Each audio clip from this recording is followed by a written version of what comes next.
In this video, I will review how to find slope when we are given 2 points. The steps to finding the slope from 2 points that are on the line. First of all, we want to label the points. So I'm going to make an example here, 3, 5, and 6, 8. So by labeling them, it helps us substitute into this formula that follows, because we have y2 minus y1 divided by x2 minus x1. This is a formula that's on your GED formula sheet for the slope. We use the letter M to represent slope. So by labeling these points, which we will do some examples of in a moment, it allows us to make sure that we substitute correctly.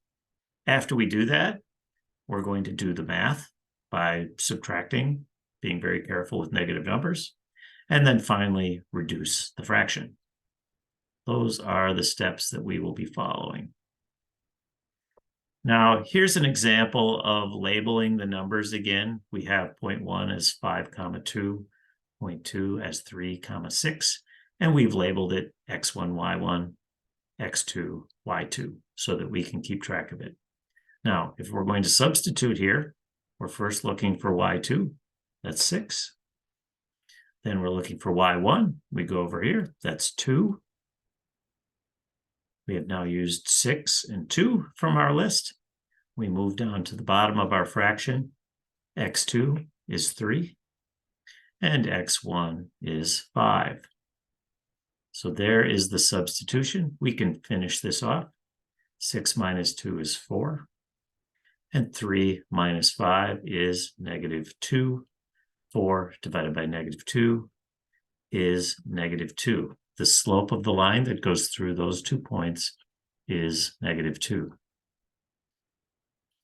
Now, the main error that you might make in a problem like this is not handling negative numbers correctly. So I want to show you the substitution for this situation, which is really quite nasty because all of the numbers are negative. But let's work our way through it. So we start out with y2, that's -6. And we subtract y1, which is -2. Whenever I subtract a negative number, I want to put a parenthesis around it to help keep track of that. We move down to the bottom, x2, -3, and we're going to subtract x1, which is -5. Now, we remember that when we subtract a negative number, that turns into addition. So we could rewrite the top as -6 plus 4, or plus 2, and the bottom as -3 plus 5. Subtracting -5 becomes addition. Now we can simplify.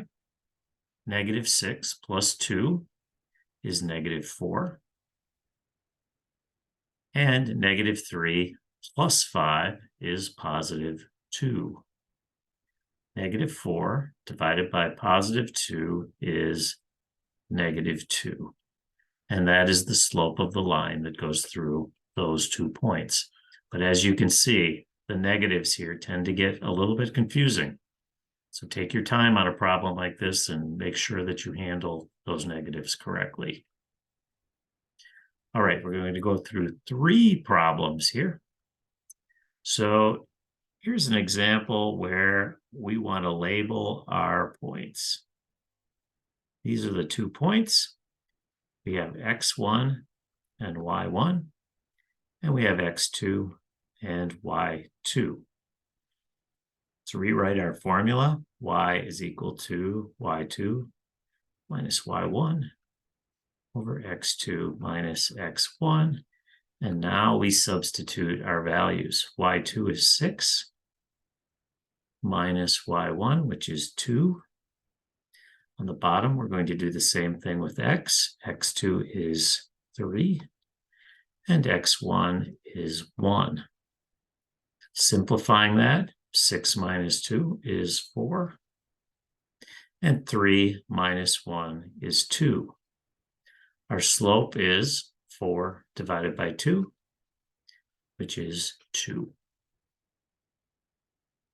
Moving over to problem 2. Find the slope of the line that passes through these points, -5, 5, and 5, -5. Lots of 5s there. We've got some negative numbers.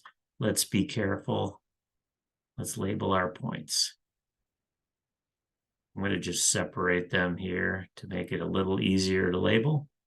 I'm always going to label the first one as x1, y1, and the second one with x2, y2. That just means the second x and the second y. Our slope is equal to, I'm not going to rewrite the formula here. We already know it from over here. Y2 is -5. And we're going to subtract y1, which is 5. And x2 is +5, and we are going to subtract x1, which is -5. So I'm going to put that in a parenthesis. 5 minus -5, you might tend to think that that's 0, but we're really making -5 more negative. That becomes -10. Do that in your calculator if that doesn't seem natural. -5 minus 5 is -10. And here we have 5 plus 5. Subtracting a negative is going to be like addition. So that's going to turn into +10. -10 divided by +10 is -1. Slope of that second line is -1. All right, I have one more problem, and this actually looks like the kind of problem that we did in the previous video where we found slope from a graph. But I want to point out that if this is not comfortable to you, finding slope from a graph, we can do this the same way by just picking off the coordinates. This coordinate here that's labeled is 2, 3. And this point up here is 5, 4. So we can do this with the formula by just identifying those 2 points and then doing the same thing. So x1, y1, x2, y2. Our slope is going to be equal to y2, which is 4, minus y1, which is 3, and x2 is 5, minus x1, which is 2. 4 minus 3 is 1, and 5 minus 2 is 3. 1/3 cannot be reduced, so that would be our answer. The slope of this line is 1/3. Now, this is just to point out, if you don't like finding the slope from a graphed line, you can always use this equation. y2 minus y1 over x2 minus x1. Okay, it's time to practice this now. Good luck, and if you have some trouble with that, come back and review this video again.